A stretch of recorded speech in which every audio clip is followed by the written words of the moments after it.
നമസ്കാരം. കർണാടകയിൽ സിദ്ധാരാമയ്യക്കെതിരെ അഴിമതി ആരോപണത്തിൽ പ്രോസിക്യൂഷൻ അനുമതി നൽകിയിരിക്കുകയാണ് governor Thaawarchand Gehlot. Mysore urban development authority സിദ്ധാരാമയ്യയുടെ ഭാര്യയ്ക്ക് ഏറ്റെടുത്ത ഭൂമിക്ക് പകരം ഭൂമി അനുവദിച്ചതാണ് BJP ഉന്നയിക്കുന്ന അഴിമതി. ആരോപണം അന്വേഷിക്കാൻ സർക്കാർ ഉദ്യോഗസ്ഥ കമ്മീഷനെ നിയോഗിച്ചിരിക്കുകയാണ്. ഗവർണറുടെ ഈ നടപടി ഇന്ത്യ മുന്നണി ഭരിക്കുന്ന സംസ്ഥാന സർക്കാരുകളെ വേട്ടയാടുന്നതിന്റെ ഭാഗമായാണ് ഇത് എന്ന് കോൺഗ്രസ് ആരോപിക്കുന്നു. കർണാടകയിൽ നടക്കുന്നത് അഴിമതിയാണോ അതോ വേട്ടയാടലോ? സ്വാഗതം. സ്പെഷ്യൽ എഡിഷനിലേക്ക് നമ്മളോടൊപ്പം അതിഥികളായി കോൺഗ്രസ് വക്താവ് KP നൌഷാദ് അലി, BJP വക്താവ് അഡ്വക്കേറ്റ് P കൃഷ്ണദാസ്, CPM വക്താവ് M പ്രകാശൻ, മാധ്യമപ്രവർത്തകൻ K ഷാജി എന്നിവർ. ആദ്യം കൃഷ്ണദാസിലേക്ക്. ശ്രീ കൃഷ്ണദാസ്, ഈ MUDA അഴിമതി എന്താണ്? യഥാർത്ഥത്തിൽ എന്താണ് നിങ്ങളുടെ ആരോപണം?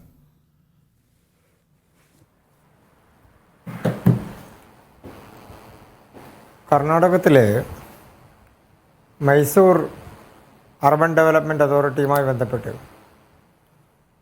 ഭൂമി കൈമാറ്റവുമായി ബന്ധപ്പെട്ടുകൊണ്ട് നടന്നിട്ടുള്ള അഴിമതിയും അതിൻ്റെ തരം മാറ്റലും അതിനു വേണ്ടിയിട്ടുള്ള വ്യാജരേഖ ചമക്കലുമെല്ലാം നേരത്തെ തന്നെ ചോദ്യം ചെയ്യപ്പെടുകയും പരാതികളായി വരികയും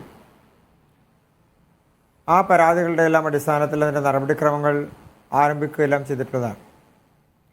ഇപ്പോൾ പുതുതായി സംഭവിച്ചിട്ടുണ്ട് എന്ന് പറയുന്നത് അതിൽ ഉൾപ്പെട്ടിട്ടുള്ള അതിൽ കുറ്റക്കാരാണ് എന്ന് ആരോപിക്കപ്പെടുന്ന ആളുകൾ, അതിൽ ബഹുമാനപ്പെട്ട മുഖ്യമന്ത്രിയുണ്ട്, അദ്ദേഹത്തിൻ്റെ കുടുംബാംഗങ്ങളുണ്ട്, മറ്റുദ്യോഗസ്ഥന്മാരായിട്ടുള്ള ആളുകളുമുണ്ട്. അങ്ങനെയുള്ള എല്ലാവരും ചേർന്നുകൊണ്ട് നടത്തിയിട്ടുള്ള ഒരു ഗൂഢാലോചനയും അതിനെ തുടർന്ന് നടത്തിയിട്ടുള്ള കോടിക്കണക്കിന് രൂപ വില വരുന്ന ലാൻഡ് ഡീലിങ്സുമായി ബന്ധപ്പെട്ടുകൊണ്ട് അതിൻ്റെ പ്രോസിക്യൂഷൻ നടപടികൾക്കുള്ള അനുമതി തേടി ഗവർണർക്ക് ലഭിച്ചിട്ടുള്ള കത്തിന് അനുമതി നൽകിയിരിക്കുന്നു എന്നുള്ളതാണ്. സ്വാഭാവികമായും നമ്മുടെ രാജ്യത്ത് ഏതൊരാളെ സംബന്ധിച്ചും, പ്രത്യേകിച്ച് പൊതുപ്രവർത്തനവുമായി ബന്ധപ്പെട്ടുകൊണ്ട് നിൽക്കുന്ന ആളുകൾ, അവർ അഴിമതിയുടെ ഭാഗമായി കഴിഞ്ഞാൽ അവർക്കെതിരെയുള്ള നടപടികൾ തുടരാൻ, ക്രിമിനൽ നടപടിക്രമങ്ങൾ എടുക്കാൻ അനുമതി ആവശ്യമുണ്ട് എന്നുള്ളത് കൊണ്ട് അത് നൽകാതിരിക്കുന്നൊരു സാഹചര്യം ഉണ്ടായാൽ അത് നൽകാനുള്ള അവകാശം ഗവർണർക്കാണ്, അല്ലെങ്കിൽ അതിനുള്ള ഉത്തരവാദിത്വം ഗവർണർക്കാണ്. അദ്ദേഹത്തിൻ്റെ നിയമപരമായിട്ടുള്ള ഭരണഘടനാപരമായിട്ടുള്ള ഉത്തരവാദിത്വം അദ്ദേഹം നിർവഹിക്കുന്നു. അതിൻ്റെ അടിസ്ഥാനത്തിൽ ക്രിമിനൽ നടപടികളുമായി മുന്നോട്ട് പോകാനുള്ള സാഹചര്യം ഉണ്ടാകുന്നു. അതിൽ യാതൊരു തരത്തിലുള്ള രാഷ്ട്രീയമോ യാതൊരു തരത്തിലുള്ള മറ്റ് ഇടപെടലുകളോ ആരോപിക്കുന്നതോ അതിനു വേണ്ടിയുള്ള ശ്രമം നടത്തുന്നതോ നമ്മുടെ രാജ്യത്തിൻ്റെ നീതിന്യായ സംവിധാനത്തിലൂടെയുള്ള വെല്ലുവിളിയാണ്. പ്രധാനമായും കോൺഗ്രസ് ഉയർത്തുന്നൊരു ആരോപണം കോൺഗ്രസിൻ്റെ മുഖ്യമന്ത്രിമാരെ, കോൺഗ്രസിൻ്റെ നേതാക്കന്മാരെ വേട്ടയാടാൻ വേണ്ടി ശ്രമിക്കുന്നു. അഴിമതി നടത്തുക, അഴിമതിയിലൂടെ പണം സമ്പാദിക്കാനുള്ള ശ്രമം നടത്തുക, കോടിക്കണക്കിന് രൂപയുടെ ഭൂമി ഇടപാടുമായി ബന്ധപ്പെട്ടുകൊണ്ടുള്ള ആരോപണങ്ങൾ നിയമപരമായി കോടതികളുടെ മുൻപിൽ നിൽക്കുക, അതുമായി ബന്ധപ്പെട്ടുകൊണ്ടുള്ള വിഷയങ്ങൾ ആരോപിക്കപ്പെടുകയോ അതല്ലെങ്കിൽ അതിൻ്റെ നടപടികൾ ഉണ്ടാവുകയോ ചെയ്യുമ്പോൾ അതിന് വേട്ടയാടലായി കണ്ടുകൊണ്ട് രാഷ്ട്രീയപരമായി നേരിടുന്നതിൽ ആ പാർട്ടിക്ക് അതിനുള്ള അവകാശമുണ്ട്. പക്ഷേ അതിന് ഏതെങ്കിലും തരത്തിൽ കേന്ദ്രം ഭരിക്കുന്ന പാർട്ടി അതിനുവേണ്ടി ശ്രമിക്കുന്നു, അല്ലെങ്കിൽ BJP ഞങ്ങളെ ഇല്ലാതെയാക്കാൻ പാർട്ടികളുടെ സംബന്ധിച്ച ആരോപണം ഉയർത്തി BJP അത് ഉയർത്തിയിട്ടുണ്ട്. ശരിയാണ്, അങ്ങനെ ഒരു ആരോപണമുണ്ട്. ആരോപണം ഉണ്ടായപ്പോൾ ഈ കർണാടക സർക്കാർ ചെയ്തതെന്താണ്? ഒരു ജുഡീഷ്യൽ കമ്മീഷൻ നിയോഗിക്കും, അത് അന്വേഷിക്കുകയാണ്. അന്വേഷണം നടന്നുകൊണ്ടിരിക്കുകയാണ്. അപ്പോൾ അന്വേഷണം നടന്നുകൊണ്ടിരിക്കെ അതിൽ പ്രതി ചേർക്കപ്പെട്ട ശേഷം, അല്ലെങ്കിൽ അന്വേഷണം പൂർത്തിയായ ശേഷം പ്രോസിക്യൂഷൻ അനുമതി കൊടുക്കാം. അത് ഓക്കെ. ഇതെന്ത് തരം അനുമതിയാണ്? ഈ പ്രോസിക്യൂഷൻ അനുമതി ഇപ്പോൾ എടുത്തു പിടിച്ചു കൊടുക്കുന്നതിൻ്റെ കാരണം എന്താണ് ഗവർണർ?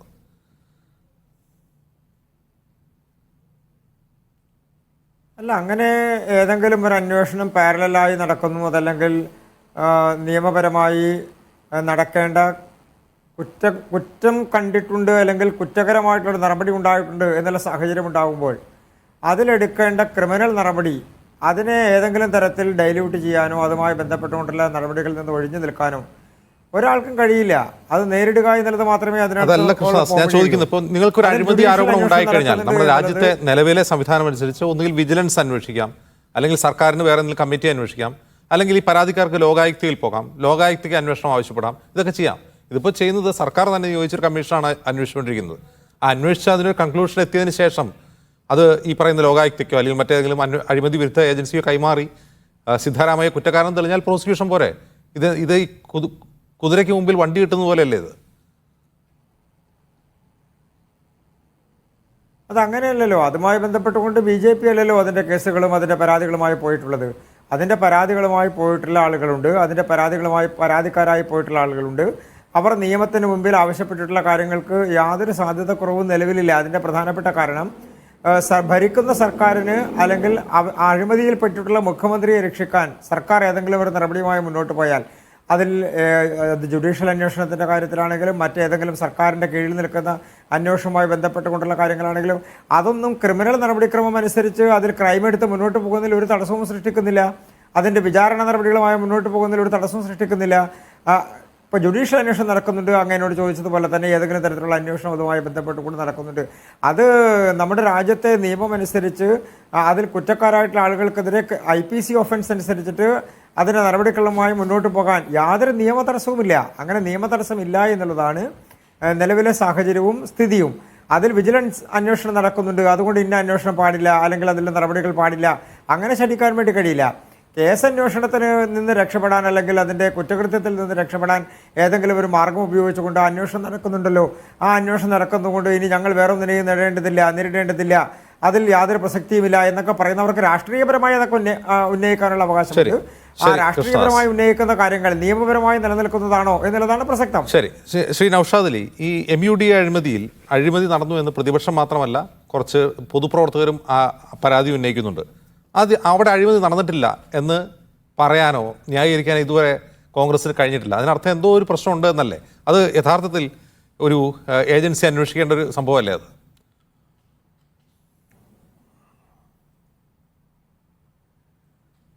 ജിംസ്, ഇതിനകത്ത് ഞാനൊരു 3 കാര്യങ്ങൾ ഇതിനകത്ത് പറയാൻ ഞാൻ താല്പര്യപ്പെടുകയാണ്. ഒന്നാമതായിട്ട് ഇവിടെ ഈ മൈസൂരിന്റെ നഗര പരിസരത്ത് തന്നെ 25 വർഷമായിട്ട് സിദ്ധാരാമയ്യയുടെ ഭാര്യയുടെ പേരിലുള്ള ഭൂമി മൈസൂർ നഗരവികസന അതോറിറ്റി ഏറ്റെടുക്കുകയും അതിന് പകരമായിട്ട് അവർക്ക് നഗരവികസന അതോറിറ്റിയുടെ കൈവശമുള്ള പ്ലോട്ടുകൾ അനുവദിക്കുകയും ചെയ്തു എന്നുള്ളതാണ് ഞാൻ മനസ്സിലാക്കുന്നത്. ഇതൊക്കെ നടന്നിട്ടുള്ളത് BJP കർണാടക ഭരിക്കുന്ന കാലത്താണ്, അല്ലാതെ കോൺഗ്രസ് ഭരിക്കുന്ന കാലത്തല്ല. 2021 ഇതൊക്കെ നടന്നത്.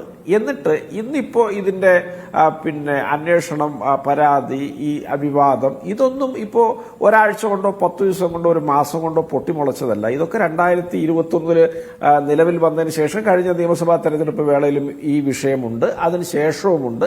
ഇപ്പോ ഇതിങ്ങനെ വന്നു കിടക്കുന്നൊരു സാഹചര്യത്തിന് മറ്റു ചില രാഷ്ട്രീയവുമായിട്ട് ബന്ധമുണ്ട്. ജിംസ്, അത് എന്താണെന്ന് വെച്ചാൽ, ഒന്നാമതായിട്ട് BJPയുടെ കർണാടകയിലെ ഏറ്റവും വലിയ നേതാവായി യെഡിയൂരപ്പ പോക്സോ കേസിൽ ഏത് നിമിഷവും അറസ്റ്റിലാവും. അദ്ദേഹം കോടതി വിധിയുടെ ബലത്തിലാണ് അറസ്റ്റ് ഒഴിവാക്കി നിൽക്കുന്നത്. പ്രൊഹിബിഷൻ ഓഫ് നമ്മുടെ പോക്സോ 2012 സെക്ഷൻ 8 ഉണ്ട്, 354A ഉണ്ട്, 214 ഉണ്ട്. ഇതൊക്കെ അദ്ദേഹത്തിനെതിരെ ചുമത്തപ്പെട്ടിട്ടുണ്ട്. ഒരു മൈനറായ ബാലിക 7 വയസ്സിന് ബലാത്സംഗം ചെയ്യപ്പെട്ടതിന്റെ പരാതിയും അതിന്റെ നിയമവശങ്ങളും അതൊന്ന് ശക്തിപ്പെടുത്തുന്നതിന്റെ കാര്യങ്ങളും ആലോചിക്കാൻ വിളിച്ചു വരുത്തിയിട്ട് അവരെ ലൈംഗികമായി ദുരുപയോഗം ചെയ്തു എന്നുള്ളതാണ് യെഡിയൂരപ്പക്കെതിരായിട്ടുള്ള കേസ്. ആ കേസ് പൊങ്ങി വന്നതിന് ആനുപാതികമായിട്ടാണ് വീണ്ടും ഈ കേസിന് ജീവൻ വെച്ച് മുന്നോട്ട് വന്നത്. ഈ കേസ് മുന്നോട്ട് വന്നപ്പോൾ എന്താണ് ഒന്നാമതായിട്ട് ഒരു മന്ത്രിസഭ അല്ലെങ്കിൽ ഒരു മുഖ്യമന്ത്രി ചെയ്യേണ്ടത്? ഒരു ജുഡീഷ്യൽ കമ്മീഷനെ അദ്ദേഹം അന്വേഷണ കമ്മീഷനായിട്ട് അവിടെ നിയോഗിച്ചിട്ടുണ്ട്. അവിടെ എല്ലാ നടപടിക്രമങ്ങളും ഈ വിഷയവുമായി ബന്ധപ്പെട്ട് സുതാര്യമായി മുന്നോട്ട് കൊണ്ടുപോകാനുള്ള സാഹചര്യം അവിടെ ഒരുക്കുമെന്ന് പറഞ്ഞിട്ടുണ്ട്. പക്ഷെ ഗവർണർ ഈ വിഷയത്തിൽ ഇത്തരത്തിലുള്ള ഒരു നിലപാടുമായി വരുമ്പോൾ അതിന് വലിയ പൊരുത്തക്കേടുകളുണ്ട്. കാരണം ഇതേ ഗവർണറുടെ മുമ്പിൽ, ഈ ഗെലോട്ടിന്റെ മുമ്പിൽ തന്നെ കഴിഞ്ഞ മന്ത്രിസഭയിൽ BJP മന്ത്രിമാരായിരുന്ന ശശികല ജോലയുടെ ഇതുപോലെയുള്ള പരാതികൾ, അഴിമതിയുടെ ഡസൻ കണക്കിന് പരാതിക്കെട്ടുകൾ അയാളുടെ മുമ്പിലുണ്ട്. അതുപോലെ തന്നെ മുരുകേഷ് നിറാനി എന്ന ഇപ്പോഴും MLA ആണ്, മുൻ മന്ത്രിയാണ്, ഇതേപോലുള്ള പരാതികൾ അദ്ദേഹത്തിന് മുമ്പിലുണ്ട്. കുമാരസ്വാമിക്കെതിരെയുണ്ട്. ഇങ്ങനെ പലർക്കെതിരെയും പരാതികളുണ്ട്. അതിലൊന്നും ഗവർണർ ഒരു ചെറുവിരൽ പോലും അനക്കിയിട്ടില്ല. ഇത് കഴിഞ്ഞ മാസം 26-ാം തീയതി പരാതി കിട്ടുന്നു, അന്നേ ദിവസം മണിക്കൂറുകൾക്കുള്ളിൽ മുഖ്യമന്ത്രിക്ക് നോട്ടീസ് അയക്കുകയാണ് ഗവർണർ ചെയ്തത്. ഇതൊക്കെ എത്രമാത്രം പരിഹാസ്യമാണ്, രാഷ്ട്രീയ പ്രേരിതമാണ് എന്ന് അതൊക്കെ വെച്ച് വിലയിരുത്തിയാൽ നമുക്ക് മനസ്സിലാവും. ഒരഴിമതിക്കാരന് രക്ഷപ്പെടണമെന്ന് ഞങ്ങൾക്ക് ആഗ്രഹമില്ല. പക്ഷെ അതൊക്കെ രാഷ്ട്രീയ പകപോക്കലിന് വേണ്ടി ഏതെങ്കിലും പോക്സോ കേസോ മറ്റു സ്വന്തം കേസുകളൊക്കെ ബാലൻസ് ചെയ്തൊരു കോംപ്രമൈസിന് വേണ്ടിയിട്ടൊക്കെ ഇത്തരത്തിലൊക്കെയുള്ള നാടകങ്ങൾ ഗവർണർമാർ കളിക്കുമ്പോൾ അത് വളരെ നിർഭാഗ്യകരമാണ്. ഇനി ഒരു കാര്യം കൂടി ഞാൻ പറഞ്ഞുതരാം. ഇവിടെ അജിംസ, ഈ ഗവർണർമാരായിട്ട് വരുന്ന ആളുകളൊക്കെ മുമ്പൊക്കെ ഭരിക്കുന്ന രാഷ്ട്രീയ പാർട്ടിയുടെ നേതാക്കളാണ്. എന്നാൽ ഈ BJP ഭരിക്കുന്ന കാലത്ത് ഗവർണറുമായി വരുന്നതൊക്കെ മോദിയുടെ കുശിനിക്കാരോ മോദിയുടെ കിച്ചൺ ക്യാബിനറ്റ് അംഗങ്ങളോ അല്ലെങ്കിൽ കാര്യസ്ഥ പണിയെടുത്ത് നടന്നിരുന്നവരോ ഒക്കെ ആയ ആളുകളാണ്. നിങ്ങൾ കേരളത്തിൽ നിന്ന് 2 ഗവർണർമാരുണ്ട്, ഒരു മലയാളികൾ ബംഗാളിലുണ്ട്, ഇപ്പോൾ ഇതാ പോണ്ടിച്ചേരിയിലുണ്ട്. ഈ 2 ഗവർണർമാർക്കും കേരളത്തിലെ BJPയുമായിട്ട് വല്ല ബന്ധം ഉണ്ടായിരുന്നോ? നരേന്ദ്രമോദിക്ക് ഏതോ കാലത്തൊക്കെ പാദസേവയും അധരസേവയും ചെയ്ത ആളുകളൊക്കെയാണ് ഗവർണറായിട്ട് നിയമിക്കപ്പെടുന്നത്. 980 തൊട്ട് BJPക്ക് വേണ്ടി വെള്ളം കോരുന്ന, വിറക് വെട്ടുന്ന എത്രയോ മനുഷ്യന്മാര് നേതാക്കന്മാര് ഈ കേരളത്തിലില്ലേ? അവരാരും ഗവർണറായില്ലല്ലോ. അപ്പൊ ഇതൊക്കെ ഒരു ജനാധിപത്യവും ഇല്ലാത്ത, ഒരു കൂടിയാലോചനകൾക്കും ഇടമില്ലാത്ത ഏകാധിപത്യപരമായ തീരുമാനങ്ങളാണ് നരേന്ദ്രമോദിയുടെ കാലത്തെ ഗവർണർമാർ. അവരൊക്കെ മുകളിൽ നിന്നുള്ള കൽപ്പന എന്താണോ അത് അച്ചട്ടായി നടപ്പാക്കുന്നു. അവർക്ക് ഭരണഘടന പ്രശ്നമല്ല, കീഴ്വഴക്കങ്ങൾ പ്രശ്നമല്ല, അവരുടെ ഒരു സ്റ്റേച്ചർ പോലും അവർക്ക് പ്രശ്നമല്ല. അവരിങ്ങനെ 6 അടി കുറുവടി കൊണ്ട് കവാത്ത് നടത്താനുള്ള ഇടങ്ങളാണ് രാജ്ഭവൻ എന്ന് കരുതി നടക്കുന്ന ആളുകളാണ്. ഇതിനോടൊക്കെ സഹതാപം രേഖപ്പെടുത്തുകയല്ലാതെ മറ്റൊരു വഴിയില്ല. ഏതായാലും പ്രോസിക്യൂട്ട് ചെയ്യാനാണല്ലോ അനുമതി കൊടുത്തത്. നമുക്ക് കാണാം, സത്യം ആത്യന്തികമായി വിജയിക്കുക തന്നെ ചെയ്യുമെന്ന വിശ്വാസമാണ് ഞങ്ങളെ മുന്നോട്ട് നയിക്കുന്നത്. സിദ്ധാരാമയെ സംബന്ധിച്ചിടത്തോളം കർണാടകയെ പോലൊരു സംസ്ഥാനത്ത് വളരെ ക്ലീനായ ട്രാക്ക് റെക്കോർഡുള്ള, ഐഡിയോളജിക്കലായിട്ട് ക്രിസ്റ്റൽ ക്ലിയറായ രാഷ്ട്രീയ പരിവേഷമുള്ള, സത്യസന്ധമായ സമീപനങ്ങൾക്ക് എതിരാളികളുടെ ഇടയിൽ നിന്ന് പോലും സ്തുതി കിട്ടിയിട്ടുള്ള ഒരു വലിയ നേതാവാണ് അദ്ദേഹം. അദ്ദേഹത്തെ ഇങ്ങനെ പോർലേൽപ്പിക്കാൻ പറ്റുമോ എന്നൊക്കെ BJPക്ക് ശ്രമിക്കാം. നമുക്ക് കാത്തിരുന്ന് കാണാം. ഇതുകൊണ്ട് യെദിയൂരപ്പയുടെ കേസ് ടാലിയായി പോവോ എന്നൊക്കെ ഉള്ള ശ്രമങ്ങളൊക്കെ അവർ നടത്തട്ടെ. നമുക്ക് സത്യത്തിന്റെ വഴിയിലൂടെ നീങ്ങാമെന്നുള്ള വിശ്വാസമാണ് ഞങ്ങളെ നയിക്കുന്നത്. അജിംസ്. ശരി, ശ്രീ പ്രകാശ് മാസ്റ്റർ, ഇത് മുമ്പ് സിദ്ധാരാമയ്യയ്ക്ക് മുമ്പ് യെദ്യൂരപ്പയ്ക്കെതിരെ ഒരു പ്രോസിക്യൂഷൻ അനുമതി സർക്കാർ ആവശ്യപ്പെട്ടപ്പോൾ കൊടുക്കാതിരുന്ന ഗവർണറാണ് ഒരു ജുഡീഷ്യൽ അന്വേഷണം പൂർത്തിയാകുന്നതിന് മുമ്പേ, തുടങ്ങി നടന്നുകൊണ്ടിരിക്കുകയാണ്, ഓൺഗോയിങ് ആണ്, പ്രോസിക്യൂഷൻ അനുമതി കൊടുക്കുകയാണ് മുഖ്യമന്ത്രിയെ പ്രോസിക്യൂട്ട് ചെയ്യാൻ വേണ്ടി. അതിൽ മുഖ്യമന്ത്രി കുറ്റക്കാരനാണോ അല്ലയോ എന്നുള്ളത് ജുഡീഷ്യൽ കമ്മീഷൻ പോലും കണ്ടെത്തി കഴിഞ്ഞിട്ടില്ല. ഇത് ഒരു തരത്തിൽ ഈ പ്രതിപക്ഷ കക്ഷികൾ ഭരിക്കുന്ന സംസ്ഥാനങ്ങൾക്ക് മേലുള്ള കേന്ദ്ര സർക്കാരിൻ്റെ സ്ഥിരം പരിപാടിയാണ് എന്നാണ് കോൺഗ്രസിൻ്റെ ആരോപണം. മല്ലികാർജ്ജുൻ ഖാർഗെ പോലും അങ്ങനെ ആരോപിക്കുന്നു. അങ്ങനെ തന്നെ കരുതണം.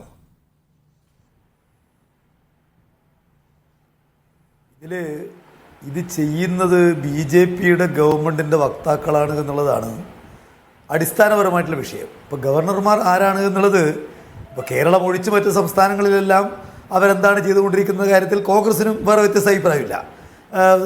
BJP വിരുദ്ധ ഗവൺമെൻറ്റുകളെ വേട്ടയാടാൻ വേണ്ടിയുള്ള രാഷ്ട്രീയ ഉപകരണമാണ് ഗവർണർ എന്ന കാര്യത്തിൽ കേരളം ഒഴിച്ച് മറ്റെല്ലാ സ്ഥലങ്ങളിലും അവരും കൂടി അത് അംഗീകരിക്കുന്നുണ്ട്. യഥാർത്ഥത്തിൽ ഗവർണർമാരെ രാഷ്ട്രീയ ചട്ടുകങ്ങളായി BJPക്കെതിരായി നിൽക്കുന്ന ഗവൺമെൻറ്റുകളെ വേട്ടയാടാൻ ഉപയോഗിക്കുന്നു എന്നുള്ളതൊരു വസ്തുതയായി ഇതിൽ നിൽക്കുകയാണ്. അതോടൊപ്പം തന്നെ BJPയുടെ ഈ കഴിഞ്ഞ 5-6 വർഷക്കാലത്തെ ഈ മേഖലയിലുള്ള അവരുടെ ഒരു നിലപാടെന്താ? തങ്ങൾ ഈ ഇന്ത്യ രാജ്യത്തുള്ള ഭരണഘടനാ സ്ഥാപനങ്ങളെ തങ്ങൾക്ക് ഇഷ്ടമില്ലാത്ത ഗവൺമെൻറ്റുകളെ അസ്ഥിരീകരിക്കാൻ, തങ്ങൾക്ക് ഇഷ്ടമില്ലാത്ത പാർട്ടികളുടെ നേതാക്കന്മാരെ തേജോവധം ചെയ്യാൻ, അതിനുവേണ്ടി ഉപയോഗപ്പെടുത്തുക എന്നുള്ളതാണ് അവർ നടത്തിക്കൊണ്ടിരിക്കുന്ന മിനിമം പരിപാടി. അവർക്ക് അഴിമതി എന്നുള്ളത് BJPക്കാർ ചെയ്യുന്നതാണെങ്കിൽ അത് അഴിമതിയല്ല. അഴിമതിയെ സംബന്ധിച്ച് എവിടെയെങ്കിലും ഒരു വർത്തമാനം കേട്ടാൽ രാഷ്ട്രീയ എതിരാളികളാണെങ്കിൽ അവർക്ക് അഴിമതിയാണ്. അത് വെച്ചുകൊണ്ടാണ് അവർ ഈ കാര്യങ്ങൾ എല്ലാ സമയത്തും കൈകാര്യം ചെയ്യുന്നത്. ഇപ്പം ഇവിടെ തന്നെ നിങ്ങൾ കാണാൻ വേണ്ടി കഴിയും, അവിടെയുള്ള കർണാടക ലോകായുക്ത കേന്ദ്രമന്ത്രി കുമാരസ്വാമിക്കെതിരെയുള്ള പ്രോസിക്യൂഷൻ അനുമതിക്ക് വേണ്ടി ചോദിച്ചിട്ടുണ്ട്. 2023 നവംബർ മാസം 23-നാണിത്. ഇതുവരെ അഴിമതി കൊടുത്തിട്ടില്ല. 2021 ഡിസംബർ 9-നാണ് ഈ ശശികല ചോലയ്ക്കെതിരെയുള്ള പ്രോസിക്യൂഷൻ അനുമതിക്ക് വേണ്ടിയിട്ട് ആവശ്യപ്പെടുന്നത്. പഴയ മന്ത്രിമാരാണ്. ജനാർദ്ദൻ റെഡ്ഡിക്കെതിരെയുമുള്ള കാര്യത്തിൽ ആവശ്യപ്പെടുന്നത് ആ സമയത്താണ്. പക്ഷെ അത് സംബന്ധിച്ച് തീരുമാനം അദ്ദേഹം എടുക്കുന്നില്ല. ഇപ്പം മുരുകേഷ് തിരാനിക്കെതിരായിട്ട് 2020 ഡിസംബർ 9 കൊടുത്ത അപേക്ഷയാണ്, തീരുമാനം ഉണ്ടാകുന്നില്ല. ജനാർദ്ദൻ റെഡ്ഡിക്കെതിരായിട്ട് മെയ് 13, 2024 കൊടുത്ത അനുമതി അപേക്ഷയാണ്, അതൊന്നും തീരുമാനം ഉണ്ടാകുന്നില്ല. എന്ന് പറഞ്ഞാൽ ഒരു ഔദ്യോഗിക സംവിധാനം BJPക്കാർക്കെതിരെ പ്രോസിക്യൂഷൻ അനുമതി വേണമെന്ന് പറഞ്ഞാൽ കൊടുക്കാൻ ഗവർണറില്ല. അതേ അവസരം ഇവിടെ ചെയ്തിരിക്കുന്ന ആരാ? ഇവിടെ ചെയ്തിരിക്കുന്നത് 3 പ്രവർത്തകരാണ്, ആക്ടിവിസ്റ്റുകളാണ്. അവർ കൊടുക്കുന്ന പരാതിയെ ഇത്ര ഗൗരവത്തിൽ, ഇത്ര വേഗത്തിൽ, അതും സംസ്ഥാന ഗവൺമെൻറ് ഒരു അന്വേഷണം, ജുഡീഷ്യൽ എൻക്വയറി പ്രഖ്യാപിച്ച ഒരു സാഹചര്യത്തിൽ അനുമതി കൊടുക്കുന്നു എന്ന് വരുമ്പോൾ തീർച്ചയായിട്ടും അത് സംശയാസ്പദമാണ് എന്ന് ആരും ധരിക്കും. മറുഭാഗത്ത് BJP ആണെന്നുള്ളതുകൊണ്ട് ഇപ്പോൾ മുഖ്യമന്ത്രി ഏതെങ്കിലും നിലക്ക് അഴിമതി നടത്തിയിട്ടുണ്ടെങ്കിൽ അതിനൊന്നും ന്യായീകരിക്കേണ്ട യാതൊരു കാര്യവും ഞങ്ങളെ സംബന്ധിച്ചില്ല. പക്ഷേ ഇവിടെ BJPയുടെ ഇതപ്പരി എന്നുള്ള നിലപാടുകൾ, അവർ ഇത്തരം കാര്യങ്ങൾ എടുക്കുന്ന സമീപനങ്ങൾ, അതോടൊപ്പം തന്നെ ഗവർണർമാരെ കൊണ്ട് അവർ ചെയ്യിക്കുന്ന കാര്യങ്ങൾ ഇതെല്ലാം പരിശോധിക്കുമ്പോൾ സിദ്ധാരാമയ്ക്കെതിരായിട്ട് എടുത്തിരിക്കുന്ന ഈ നിലപാട് അത് സംശയാതീതമായി അഴിമതി വിരുദ്ധമായ ഒന്നാണ് എന്ന് പറയാൻ കഴിയില്ല. ഇപ്പം ഞാൻ ചോദിക്കട്ടെ, കഴിഞ്ഞ ഒരു 4 കൊല്ലക്കാലമായിട്ട് BJPയിലേക്ക് കാലുമാറിയിട്ടുള്ള എത്ര ആളുകളെയാണ് നിങ്ങൾ അഴിമതി കേസുകളിൽ നിന്ന് വിമുക്തമാക്കിയിട്ടുള്ളത്? കോൺഗ്രസ്സുകാരായിട്ടുള്ള ആളുകളെ അഴിമതിക്ക് പിടിക്കും, അവർക്കെതിരായിട്ട് കേസുണ്ട് എന്നുള്ളത് പറയും. എന്നാൽ അവർ BJPയിലേക്ക് മാറുമ്പോൾ അന്വേഷണമില്ല, കേസില്ല. എത്ര കേസുകൾ? ഏതാണ്ട് 10-26 ആളുകളെ വിശുദ്ധന്മാരാക്കി മാറ്റിയല്ലോ ഈ കഴിഞ്ഞ ഒരു 3-4 കൊല്ലമായിട്ട് BJPയുടെ കേന്ദ്ര ഗവൺമെന്റ്. അപ്പൊ അഴിമതി എന്ന് പറയുന്നത് അവരെ സംബന്ധിച്ച് ആളുകളെ വേട്ടയാടാനുള്ള ഒരു ഉപകരണം കൂടിയാണ്. അതിനു വേണ്ടിയാണ് വ്യാപകമായിട്ട് അവർ ഉപയോഗിക്കുന്നത്. എതിരാളികളുടെ രാഷ്ട്രീയ വേട്ടക്കാണ് അവർ കാര്യങ്ങൾ ഉപയോഗിക്കുന്നത്. ഇപ്പൊ നമുക്കറിയാലോ, കേരളത്തിൽ കഴിഞ്ഞ തെരഞ്ഞെടുപ്പിന്റെ സമയത്ത് കേരളത്തിലെ മുഖ്യമന്ത്രിക്കെതിരായിട്ട് എത്ര ഹീനമായ ആക്ഷേപങ്ങളാണ് അവർ ഉന്നയിച്ചത്. ഈ കേരളം കണ്ടതാണല്ലോ.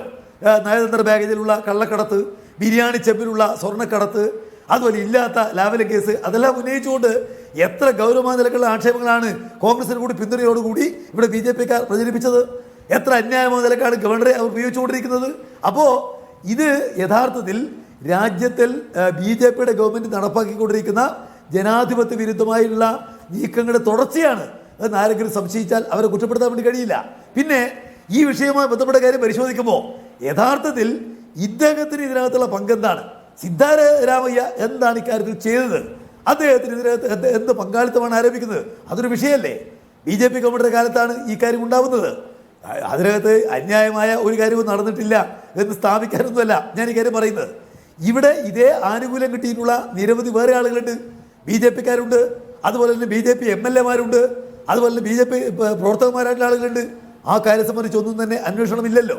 അതുപോലെ തന്നെ ഈ മുടയുമായി ബന്ധപ്പെട്ടിരിക്കുന്ന അഴിമതി ആക്ഷേപം അന്വേഷിക്കേണ്ടത് അതുമായി ബന്ധപ്പെട്ട എല്ലാ ഈ സ്ഥലം കൈമാറ്റം സംബന്ധിച്ചല്ലേ. 1300-ലേറെയാണ് ഈ പറയുന്ന ഫ്ലാറ്റുകൾ കൈമാറിയിരിക്കുന്നത് എന്നാണ് കണക്ക്. എന്തുകൊണ്ട് ഈ പൊതുപ്രവർത്തകന്മാർ ഈ കേസ് ആകെ അന്വേഷിക്കണമെന്ന് ആവശ്യപ്പെടുന്നില്ല? എന്തുകൊണ്ട് ഈ പറഞ്ഞ മുഖ്യമന്ത്രിയുടെ ഭാര്യയുടെ കേസ് മാത്രം അന്വേഷിക്കാൻ തീരുമാനിക്കുന്നു? അപ്പോൾ അതിലെല്ലാം ദുരൂഹതയുണ്ട് എന്നുള്ളത് വളരെ വ്യക്തമാണ്. ഇവിടെ അഴിമതിക്കെതിരായ എന്തെങ്കിലും ഒരു പോരാട്ടത്തിന്റെ ഭാഗമല്ല, മറിച്ച് രാഷ്ട്രീയമായിട്ട് ഈ കാര്യങ്ങൾ കാണുക. BJPക്കാർ ഉൾപ്പെട്ടിരിക്കുന്ന കേസുകളെല്ലാം ഒഴിവാക്കപ്പെടുക, രാഷ്ട്രീയ എതിരാളികളാണെങ്കിൽ അതെല്ലാം അന്വേഷിക്കുക, ഇല്ലാത്ത ആരോപണങ്ങൾ ഉണ്ടാക്കുക, അത് അന്വേഷിക്കാൻ ഗവർണർമാർ അതിൽ കൂട്ടുനിൽക്കുക. ഇതെല്ലാമാണ് നടക്കുന്നത്. ഇത് തെളിയിക്കുന്നത് BJPയുടെ ഗവൺമെന്റ് ആദ്യഹീനമായ പരാജയം ഏറ്റുവാങ്ങിയിട്ട് പോലും ഒരു പാഠവും പഠിക്കുന്നില്ല എന്നാണ്. 303-240 അവരെ താഴ്ത്തിക്കെട്ടിയിട്ടും എന്തെങ്കിലും കാര്യങ്ങൾ പഠിക്കാൻ BJP സന്നദ്ധമല്ല എന്നുള്ളത് തന്നെയാണ് ഈ കഴിഞ്ഞ 1.5 മാസക്കാലമായിട്ട് അവർ നടത്തിക്കൊണ്ടിരിക്കുന്ന ഓരോ നടപടികളും വീണ്ടും വിളിച്ചു പറഞ്ഞുകൊണ്ടിരിക്കുന്നത്. ശരി, ശ്രീ ഷാജി, ഷാജി, ഇവിടെ സാധാരണ രീതിയിൽ നമ്മൾ കാണാറുള്ള ഇപ്പോൾ ഒരു അഴിമതി ആരോപണം ഉയരുക, അഴിമതി ആരോപണത്തിന് ഏതെങ്കിലും ഏജൻസികൾ അന്വേഷിക്കുക, അന്വേഷിച്ചതിന് ശേഷം ഈ അന്വേഷണ ഏജൻസികളാണ് പ്രോസിക്യൂഷൻ സാങ്ഷൻ കൊടുക്കുക. അത് മുൻ മുഖ്യമന്ത്രിമാരോ മുൻ മന്ത്രിമാരോ നിലവിലുള്ള മന്ത്രിമാരോ ഒക്കെ ആണെങ്കിൽ അന്വേഷണ ഏജൻസിയാണ് ഗവർണറോട് ചോദിക്കുക, ഞങ്ങൾ പ്രോസിക്യൂഷൻ അനുമതി തരാമോ എന്ന് ചോദിക്കുക. ഇത് കുറച്ച് സാമൂഹിക പ്രവർത്തകർ ഒരു പരാതിയുമായി ഗവർണർ അടുത്തിരുന്നു, എന്നാൽ പ്രോസിക്യൂട്ട് ചെയ്തോളൂ എന്ന് പറയുന്നു. ഇത് എവിടെയെങ്കിലും കേട്ടിട്ടുണ്ടോ മുൻപ്? ഇതിൽ പറയുകയാണെങ്കിൽ ഇപ്പോൾ ഈ ഗവർണർ ഈ തീരുമാനം എടുക്കുന്നതിന് തൊട്ട് മുമ്പ് ഈ സിദ്ധാരാമയ്യയെ പ്രോസിക്യൂട്ട് ചെയ്യണമെന്ന് ആവശ്യപ്പെട്ടുകൊണ്ട് കർണാടകത്തിൽ വ്യാപകമായിട്ട് BJPയുടെ നേതൃത്വത്തിൽ ഒരു പദയാത്ര നടത്തിയിട്ടുണ്ടായിരുന്നു. അപ്പോൾ യെദ്യൂരപ്പയാണ് അതിന് നേതാവ്. ആ പദയാത്രയിൽ പങ്കെടുക്കണമെന്ന് പറഞ്ഞുകൊണ്ട് അവരുടെ ഏറ്റവും വലിയ സഖ്യശക്തിയായിട്ടുള്ള ജനതാദൾ സെക്യുലറിൻ്റെ കുമാരസ്വാമിയോട് ആവശ്യപ്പെട്ടപ്പോൾ അദ്ദേഹം തുടക്കത്തിൽ അത് നിരാകരിച്ചു. അദ്ദേഹം പറഞ്ഞു, ഈ ഉത്തര കർണാടകത്തിലും പശ്ചിമ കർണാടകത്തിലും കാലവർഷത്തിൻ്റെ കെടുതികൾ വളരെ രൂക്ഷമാണ്. ഇപ്പോഴത്തെ ശ്രദ്ധ വേണ്ടത് ആളുകളുടെ പുനരധിവാസത്തിലും രക്ഷാപ്രവർത്തനത്തിലുമാണ്. അതുകൊണ്ട് ഇപ്പോൾ ഇതുപോലൊരു രാഷ്ട്രീയമായ വിഷയത്തിലും വിവാദമായ വിഷയത്തിലും പദയാത്രയല്ല നടക്കേണ്ടത്.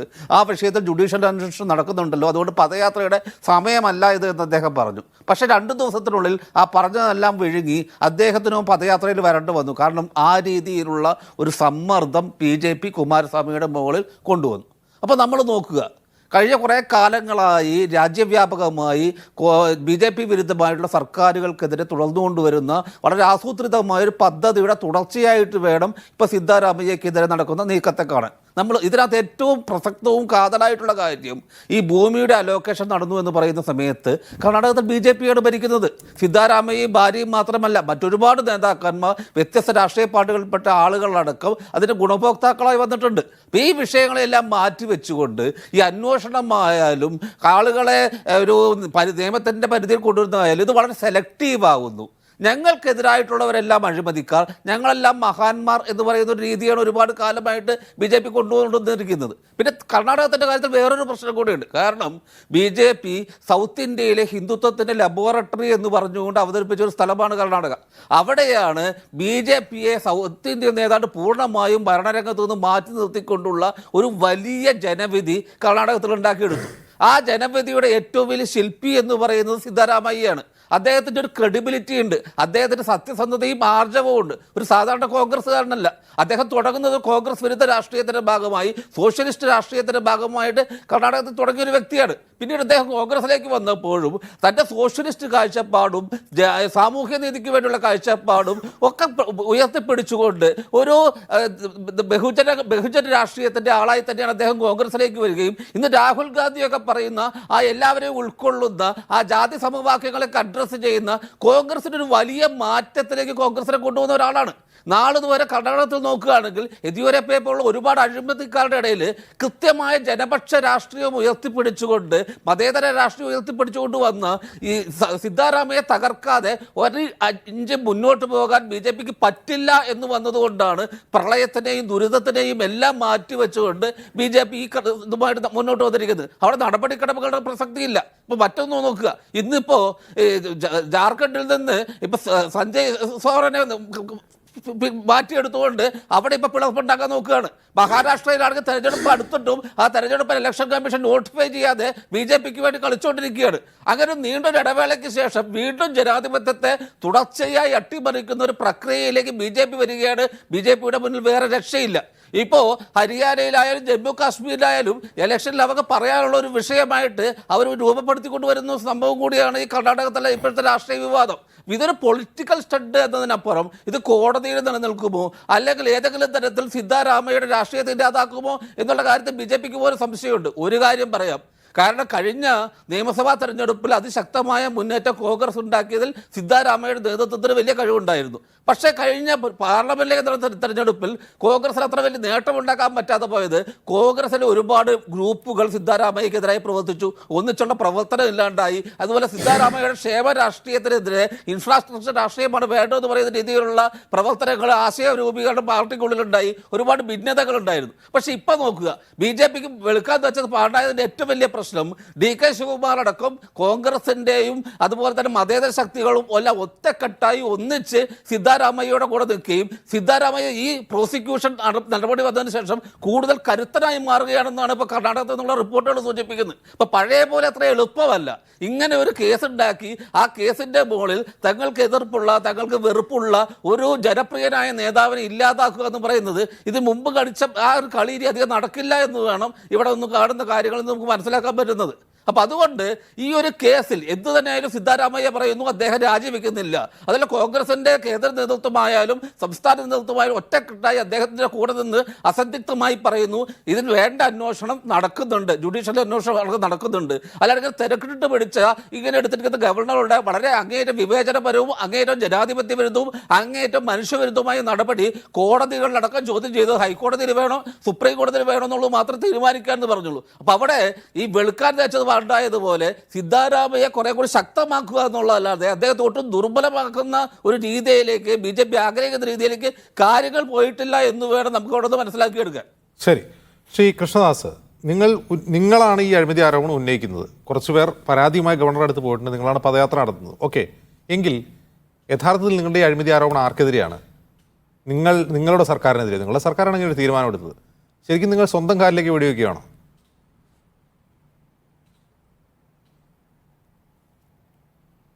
നമ്മളൊരു വിഷയവുമായി ബന്ധപ്പെട്ടുകൊണ്ട് ഇതെല്ലാം BJP സർക്കാർ തീരുമാനിച്ച് സിദ്ധരാമയ്യയ്ക്ക് കൊടുത്തതാണ് എന്നൊക്കെ പറഞ്ഞാൽ ഇതൊക്കെ ആളുകൾ വിശ്വസിക്കുന്ന കാര്യമാണോ? ഇതിൻ്റെ ചരിത്രമൊന്നും നോക്കണ്ടേ? ഇത് ഏത് കാലഘട്ടത്തിൽ നടന്നു, ഏത് കാലഘട്ടത്തിൽ തരം മാറ്റപ്പെട്ടു, ഏത് കാലഘട്ടത്തിൽ ഒരു അഴിമതിയുമായിട്ടുള്ള ബന്ധപ്പെട്ടുകൊണ്ടുള്ള കാര്യങ്ങൾ നടന്നു, ഇതിൽ ഇതിന്റെ തരംമാറ്റമാണോ ഇതിലെ സമയത്ത് പ്രശ്നം? നടന്നു. കൃഷ്ണദാസ് അങ്ങേക്ക് ഒന്ന് ഇതൊക്കെ വിശദീകരിക്കാൻ പറ്റും. BJP ഇതിലെ യഥാർത്ഥത്തിൽ അഴിമതി എന്താണ്?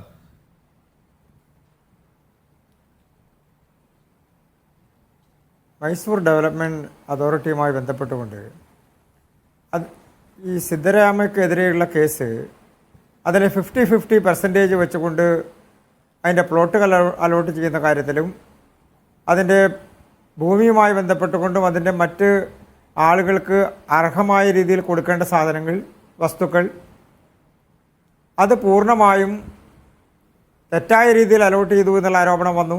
അത് ആരാ അലോട്ട് ചെയ്തത്? അതിൻ്റെ നടപടിക്രമങ്ങളെക്കുറിച്ച് ആരോപണം വന്നു. കൃഷ്ണദാസ് ആരാ അലോട്ട് ചെയ്തത്? അല്ല, അതാ ഞാനൊന്ന് പറയട്ടെ. അല്ല, ഇതിലെ പ്രശ്നം അവിടെയാണ്. നിങ്ങളുടെ സർക്കാർ ഭരിക്കുമ്പോൾ എടുത്തൊരു തീരുമാനം അതിന് സിദ്ധാരാമയ്യ നിങ്ങൾ ഉത്തരവാദിയാവുന്നതാണ്. പറയേ.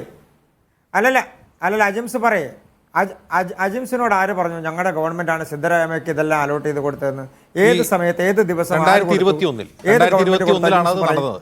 2021 ഇത് ആ സമയത്ത് അതുമായി ബന്ധപ്പെട്ടുകൊണ്ട് മാത്രമുള്ള പ്രശ്നങ്ങളല്ലാന്നേ അതുമായി ബന്ധപ്പെട്ടുകൊണ്ടുള്ളത്. അല്ല, കൃഷ്ണദാസ് ഞാൻ ആര് പറയാം. പറഞ്ഞു നിങ്ങളോട്? ബിജെപിയുടെ അവിടുത്തെ ഏറ്റവും വലിയ ഏത് സമയത്ത് ഏത് ഗവൺമെന്റ് നേതാവ് കൊടുത്തത്? തേജസ്വി സൂര്യാണല്ലോ. അദ്ദേഹം പറയുന്നത് എന്താണെന്ന് വെച്ചാൽ ഈ സിദ്ധാരാമയ്യയുടെ ഫാമിലി ഈ ഔട്ടർ മൈസൂരിൽ കുറച്ച് സ്ഥലം വാങ്ങിയിട്ടുണ്ടായിരുന്നു. ആ സ്ഥലം ഈ MUDA ഏറ്റെടുത്തപ്പോൾ പിന്നീട് അവർക്ക് അതിന് കോമ്പൻസേഷനായിട്ട് നഗരത്തിനോട് ചേർന്ന് പ്ലോട്ട് അനുവദിക്കണമെന്ന് അവർ ആവശ്യപ്പെട്ടു. അത് അനുവദിച്ചു. ഇതെല്ലാം ചെയ്തത് നിങ്ങളുടെ സർക്കാരാണ്. ഇതിൽ ആരാണ് അഴിമതി കാണിച്ചത്? അജിംസെ, ഇതുമായി ബന്ധപ്പെട്ടുകൊണ്ടുള്ള നടപടിക്രമങ്ങളുടെ പ്രശ്നങ്ങൾ തുടങ്ങുന്നത് 98-ലും 2004-ലും കാലഘട്ടങ്ങളിലാണ്. ആ കാലഘട്ടങ്ങളിൽ നടന്നിട്ടുള്ള ഭൂമി കൈമാറ്റവും അതിന്റെ ഇടപാടുകളും എല്ലാം അല്ല കൃഷ്ണദാസ്, അങ്ങനെ പറഞ്ഞു പോവല്ലേ. ഇപ്പോൾ 98-ൽ 2004-ലൊക്കെ നടന്ന ഇടപാട് എന്താണ്? അവർ ഭൂമി വാങ്ങിയിട്ടതാണോ ഇടപാട്? അതായത് ഈ MUDA ഏറ്റെടുക്കുമെന്ന് ആന്റിസിപ്പേറ്റ് ചെയ്തുകൊണ്ട് അവർ ഭൂമിയെ വാങ്ങിയിട്ടു, അങ്ങനെയാണോ നിങ്ങൾ പറയുന്നത്? ഭൂമി വാങ്ങിയിട്ടു അത് കൈമാറ്റം ചെയ്യുന്നതിൽ കൃത്രിമത്വം നടത്തി. എന്ത് കൃത്രിമത്വം എന്താണെന്ന് പറയുന്നത്? ഞാനിത് മൊത്തം പരിശോധിച്ചു ശ്രീകൃഷ്ണദാസ്. BJPയുടെ ആരോപണം മുഴുവൻ പരിശോധിച്ചു. എനിക്കത് മനസ്സിലാവുന്നില്ല. എന്താണ് ഈ കൃത്രിമത്വം? നിങ്ങളാണ് ഈ ഭൂമി അനുവദിച്ചത് എങ്കിൽ പിന്നെ ആരാണ് ഈ കൃത്രിമത്വം നടത്തിയത്? ഭൂമി അനുവദിച്ചതിനെ കുറിച്ച് മാത്രമല്ലെന്ന് ഈ ആരോപണം. അതല്ലേ ഞാൻ സൂചിപ്പിച്ചത്. നിങ്ങൾ പറയുന്നത് 2021 കുറിച്ച് നിങ്ങൾ പറയുന്നത് BJP ഭരിക്കുന്ന സമയത്ത് ഭൂമി കൈമാറ്റം ചെയ്തു, ഭൂമി അനുവദിച്ചു എന്ന് നിങ്ങൾ പറയുന്ന ആരോപണമല്ല. അതിൻ്റെ ആരോപണത്തിൻ്റെ തുടക്കവും അതുമായി ബന്ധപ്പെട്ടുകൊണ്ടുള്ള വിഷയങ്ങളും എന്ന് പറഞ്ഞാൽ ഞങ്ങൾ സിദ്ധാരാമയ്യക്ക് കോടിക്കണക്കിന് രൂപയുടെ സ്ഥലം വെറുതെ കൊടുത്തു എന്ന് നിങ്ങൾ ജനങ്ങളോട് പറഞ്ഞാൽ ഇതിനും വലിയ വിഡിത്തമുണ്ടോ? വാസ്തവവിരുദ്ധമായ കാര്യമുണ്ടോ? അതായത് ഔട്ടർ മൈസൂരിൽ സിദ്ധാരാമയ്യയുടെ കുടുംബത്തിന്റെ പേരിലുണ്ടായിരുന്ന ഭൂമി അത് MUDA ഏറ്റെടുത്തു. അപ്പോൾ അവർ ആവശ്യപ്പെട്ടു അതിന് പകരമായി ഞങ്ങൾക്ക് നഗര മധ്യത്തിൽ ഈ പ്ലോട്ട് വേണം എന്ന് പറഞ്ഞു. അത് സിദ്ധാരാമയ്യയുടെ ഭാര്യയ്ക്കും മറ്റു പലർക്കും അങ്ങനെ 2014-ലാണ്. എന്ത്? അതാണ് അജിംസെ ഞാൻ പറഞ്ഞത്. ആ വിഷയം നടക്കുന്നത് 2014-ലാണ്. അല്ല, ഈ പകരം ഭൂമി അനുവദിച്ചത് 2021-ലാണ്. പകരം ഭൂമി അനുവദിച്ചത് നിങ്ങൾ ഭരിക്കുമ്പോൾ 2021-ലാണ്.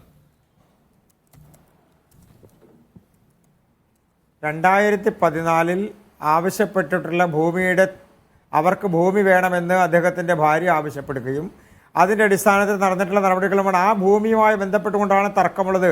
ആ തർക്കമെല്ലാം അന്വേഷണത്തിൽ വരട്ടെ. ഇത് ഞാനും നിങ്ങളും കൂടി ചാനലിലിരുന്ന് ഏത് കാലഘട്ടത്തിൽ നടന്നു, ഏത് കാലഘട്ടത്തിൽ ഇതുണ്ടായി എന്നുള്ളതല്ലല്ലോ തീരുമാനിക്കുന്നതല്ലല്ലോ ഇതിൻ്റെ അന്വേഷണം എന്ന് പറയുന്നത്. അന്വേഷണം എന്ന് പറയുന്നത് അതിൽ നടക്കുന്ന കൃത്രിമത്വം ഏതാണ്, അതിൽ നടന്നിട്ടുള്ള നഷ്ടം എവിടെയാണ് സർക്കാരിനുണ്ടായിട്ടുള്ളത് അത് എന്തിനാണ് സിദ്ധരാമയ്യ ഗവൺമെൻറ് അന്വേഷണ കമ്മീഷൻ വെച്ചിട്ടുണ്ട് എന്ന് നാമെല്ലാം ചർച്ച ചെയ്യുന്ന രീതിയിലേക്ക് വന്നത്?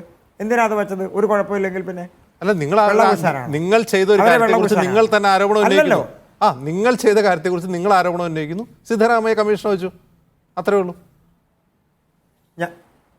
ഞങ്ങൾ ചെയ്ത കാര്യത്തെക്കുറിച്ചല്ലെന്ന്, അതിനു മുൻപ് നടന്നിട്ടുള്ള ഇടപാടുകളെക്കുറിച്ചും ഇതിൻ്റെ അന്വേഷണത്തിൻ്റെ ഭാഗമാണ്. ഏതെങ്കിലും ഒരു ഗവൺമെൻറ്റിൻ്റെ കാലഘട്ടത്തിൽ ഏതെങ്കിലും ഒരു കാര്യം അഴിമതിയുടെ ഭാഗമായി നടന്നാൽ അത് ഞങ്ങളുടെ ഗവൺമെൻറ്റല്ല, ഇനി ഇടതുപക്ഷത്തിൻ്റെ ഗവൺമെൻറ് ആണെങ്കിലും കോൺഗ്രസിൻ്റെ ഗവൺമെൻറ് ആണെങ്കിലും ഏതെങ്കിലും ഒരു സമയത്ത് അതിനെക്കുറിച്ചൊരു അന്വേഷണം വരുമ്പോൾ അതിൽ ഞങ്ങൾ കുറ്റക്കാരല്ല. അതിൻ്റെ കാരണം ഞങ്ങൾക്ക് തന്നത് ഏത് ഗവൺമെൻറ്റിൻ്റെ കാലഘട്ടത്തിൽ എന്നുള്ളതല്ല അതിനകത്ത് പ്രധാനപ്പെട്ട പ്രശ്നം. അതിൽ അഴിമതി നടന്നിട്ടുണ്ടോ, അതിൽ കൃത്രിമത്വം നടന്നിട്ടുണ്ടോ എന്നുള്ളതാണ്. അത് ഞങ്ങളുടെ കാലഘട്ടത്തിൽ നടന്നെങ്കിൽ അത് പുറത്തു വരട്ടെ. നിങ്ങൾ പറയുന്നത് ഞങ്ങളുടെ കാലഘട്ടത്തിൽ അഴിമതി നടത്തിയതാണല്ലോ, അത് പുറത്തു വരട്ടെ. എന്തിനാ അന്വേഷണത്തിന് ഭയക്കുന്നത്? ഞങ്ങളുടെ ആളുകളുമായി ബന്ധപ്പെട്ടുകൊണ്ടാണോ ഈ പ്രശ്നം ആരാ ഉന്നയിക്കപ്പെട്ടിട്ടുള്ളത്? അന്വേഷണം അല്ലല്ലോ. ഈ സർക്കാർ അപ്പോൾ തന്നെ സ്വാഭാവികമായും ഏതെങ്കിലും ഒരു രേഖാംഗ കാര്യത്തെ അന്വേഷണ കമ്മീഷൻ തെറ്റിദ്ധാരണ പ്രഖ്യാപിച്ചിട്ടുണ്ട്.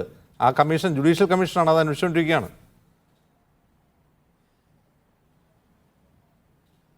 അജിംസെ, നമ്മൾ രണ്ടു കൂടി പറയരുത്. അതായത് BJP ആരോപണം ഉന്നയിക്കുന്നു സിദ്ധാരാമയ്ക്കെതിരായി, സിദ്ധാരാമയെ വേട്ടയാടാൻ BJP, ഇത് രണ്ടും കൂടി എങ്ങനെയാണ് യോജിച്ചു പോവുക? സ്വാഭാവികമായി ഞാനൊരു കാര്യം പറയട്ടെ. അങ്ങനെയാണെങ്കിൽ ഞങ്ങൾ ഏതെങ്കിലും കൃത്രിമത്വം കാണിച്ച ആൾക്കാരാണെങ്കിൽ അങ്ങയുടെ ഞങ്ങൾ ഇതിനെ അറിവിലേക്ക് ഒരു കാര്യം പിന്തുണയ്ക്കുമോ? പറയാം. ഈ MUDAയുടെ 50-50 ഇൻസെന്റീവ് സ്കീം എന്ന് പറഞ്ഞാൽ ഇപ്പോൾ സിദ്ധാരാമയുടെ ഫാമിലിക്ക് 14 ഏക്കർ സ്ഥലമുണ്ടായിരുന്നു ഔട്ടർ മൈസൂരിൽ, കേസർ എന്ന് പറയുന്നൊരു വില്ലേജിൽ. ആ 14 ഏക്കർ ഭൂമി MUDA ഏറ്റെടുക്കുന്നതിന്റെ ഭാഗമായിട്ട് നഗരമധ്യത്തിൽ 38,283 സ്ക്വയർ ഫീറ്റ് അനുവദിക്കുന്നു വിജയനഗർ ഏരിയയിൽ.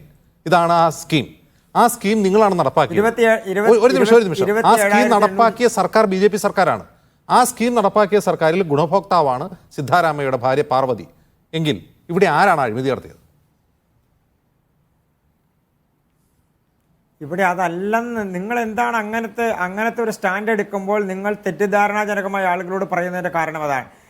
ഒരു ലാൻഡ് ഏറ്റെടുക്കുന്നതുമായി ബന്ധപ്പെട്ടുകൊണ്ടുള്ള നടപടിക്രമങ്ങളും അതിനുവേണ്ടി അദ്ദേഹത്തിൻ്റെ ഭാര്യ നൽകിയിട്ടുള്ള അപേക്ഷ 2014 അതിൻ്റെ ഭൂമിയുമായി നടന്നിട്ടുള്ള ഇടപാടുകളാണ് പറയുന്നത്. തെറ്റായി കൈവശം വെച്ച് തെറ്റായി നേടിയെടുത്തിട്ടുള്ള ഒരു ഭൂമി ഉപയോഗിച്ച് സർക്കാരിനെ വഞ്ചിച്ചുകൊണ്ട് പൊതുജനങ്ങളെ വഞ്ചിച്ചുകൊണ്ട് ലാഭമുണ്ടാക്കാൻ ശ്രമിച്ചു എന്നുള്ളതാണ് കേസ്. അല്ലാതെ ഭൂമി ആരലോട്ട് ചെയ്തു എന്നുള്ളതല്ല. അതായത് ഔട്ടർ മൈസൂരിലുള്ള ഈ പറയുന്ന 14 ഏക്കർ ഭൂമി, ഔട്ടർ മൈസൂരിലുള്ള 14 ഏക്കർ ഭൂമി വ്യാജരേഖകൾ ഉപയോഗിച്ച് വാങ്ങിയതാണ് എങ്കിൽ അത് പരിശോധിച്ചിട്ട് വേണ്ടത് അവർക്ക് പകരം ഭൂമി അനുവദിക്കാൻ. അവരുടെ കൈവശമില്ലാത്ത ഭൂമിയാണ്, അല്ലെങ്കിൽ അവർ അനധികൃതമായി കയ്യേറിയ ഭൂമിയാണെങ്കിൽ ആ ഭൂമി എങ്ങനെയാണ് BJP സർക്കാരിൻ്റെ കാലത്ത് MUDA ഏറ്റെടുക്കുന്നത്? അത് നിങ്ങളുടെ വീഴ്ചയല്ലേ? അജിംസെ, ഇതെല്ലാം ഒരു അന്വേഷണത്തിൻ്റെ ഭാഗമാണല്ലോ. അത് ഏത് കാലഘട്ടത്തിൽ അതുമായി ബന്ധപ്പെട്ടുകൊണ്ടുള്ള കൃത്രിമ രേഖകളുണ്ടായി, ഏത് നടപടിക്രമങ്ങളുണ്ടായി, എങ്ങനെ അത് അവരുടെ കയ്യിലെത്തി, ആ ഭൂമിയിൽ എങ്ങനെയാണ് അവർക്ക് അവകാശം ലഭിച്ചത്?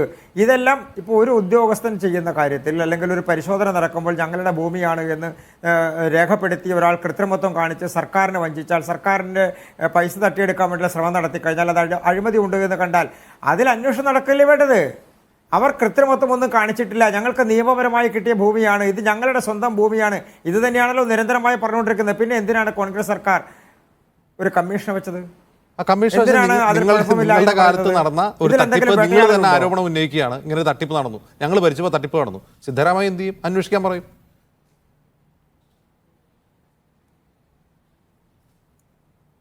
എനിക്കിപ്പോഴും മനസ്സിലാവാത്തത്, സർക്കാരിനെ വഞ്ചിക്കാൻ വേണ്ടി ഒരു ഇടപാട് ഒരാൾ നടത്തിക്കഴിഞ്ഞാൽ അത് ആ ഇടപാട് വഞ്ചനാപരമാണ്, അല്ലെങ്കിൽ തെറ്റായി സർക്കാരിൻ്റെ പണം തട്ടിയെടുക്കാൻ വേണ്ടി നടത്തിയിട്ടുള്ള ശ്രമത്തിൻ്റെ ഭാഗമാണ്, അതിൽ അഴിമതിയുണ്ട്. അഴിമതി എന്ന് പറയുന്നത് ആ ഭൂമി കിട്ടിയതിന് ശേഷം നടന്ന അഴിമതിയല്ല. ഭൂമി കിട്ടാൻ വേണ്ടിയും അതിന് പകരമായി നഗരമധ്യത്തിൽ മുടയുടെ കീഴിലുള്ള സംവിധാനം ഉപയോഗിച്ചുകൊണ്ട് അതിൽ ആ പ്ലോട്ട് കിട്ടാൻ വേണ്ടി നടത്തിയിട്ടുള്ള ശ്രമമാണ്. ആ ശ്രമത്തിനിടയിലുള്ള അവരുടെ മുൻകാലത്തെ ഭൂമിയെ സംബന്ധിച്ചുള്ള ക്രയവിക്രയത്തെ സംബന്ധിച്ചുള്ള ഇടപാടുകൾ കൃത്രിമത്വം നിറഞ്ഞതാണ്. അത് തെറ്റായിട്ടുള്ള കാര്യമാണ്. ആ തെറ്റായിട്ടുള്ള കാര്യത്തിലൂടെ കൈവശം വച്ചിട്ടുള്ള കാര്യമാണ്, വസ്തുവാണ് ഇതിനു വേണ്ടി ഉപയോഗിച്ചിട്ടുള്ളത്. അതാണ് അതിൽ അഴിമതി എന്ന് പറയുന്നത്. അല്ലാതെ അദ്ദേഹം അതിനുശേഷം കിട്ടിയത് ഞങ്ങളുടെ കാലത്താണല്ലോ എന്ന് പറയുന്നതിൽ എന്താ വാസ്തവമുള്ളത്? ഈ അഴിമതിയെ അതായത് മുമ്പ് അവർ ഭൂമി വാങ്ങിയത് തെറ്റായ രേഖകൾ ഉപയോഗിച്ചാണ്. നിലപാടും എന്താണ്? അത് അവസാനം MUDA ഏറ്റെടുത്തപ്പോൾ അവർ കോമ്പൻസേഷൻ വാങ്ങിയത് തെറ്റായ നടപടിയാണ്. ഇതൊരു ക്രിമിനൽ പ്രശ്നമാണോ സിവിൽ പ്രശ്നമാണോ എന്നുകൂടി പരിശോധിക്കുന്നുണ്ട്. ഞാൻ മടങ്ങി വരാം അതിഥികളിലേക്ക് തിരികെ. ശ്രീ KP നൗഷാദ് അലി, ഈ കൃത്രിമ രേഖകൾ ഉപയോഗിച്ച് നേരത്തെ ഒരു സ്ഥലം വാങ്ങിയിടുക, അത് MUDAയുടെ അക്യൂസേഷനിൽ അവരെ കൊണ്ട് ഏറ്റെടുപ്പിക്കുക, അങ്ങനെ തെറ്റായ രീതിയിൽ വാങ്ങിക്കൂട്ടിയ ഭൂമി MUDA ഏറ്റെടുക്കുക, ഇതാണ് ഇവർ ഉന്നയിക്കുന്ന പ്രശ്നം എന്നാണ് പറയുന്നത്. ഇത് ഒരു ജുഡീഷ്യൽ കമ്മീഷൻ അന്വേഷിച്ചാൽ തെളിയുമോ?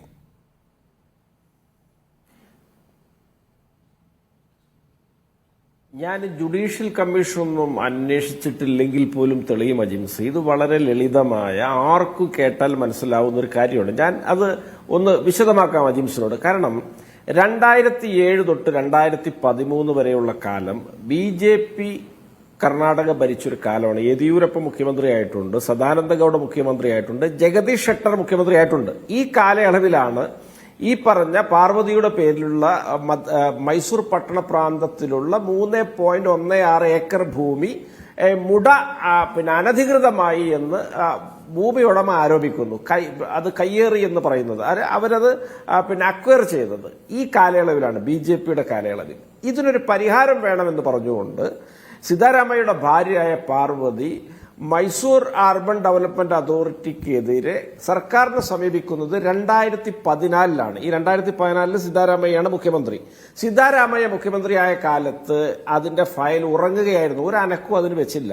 തുടർന്ന് 2018 സിദ്ധാരാമയ്യ അധികാരത്തിൽ നിന്നിറങ്ങി വീണ്ടും BJPയുടെ സർക്കാർ ഒരു ഇടവേളയ്ക്ക് ശേഷം അധികാരത്തിലേറി.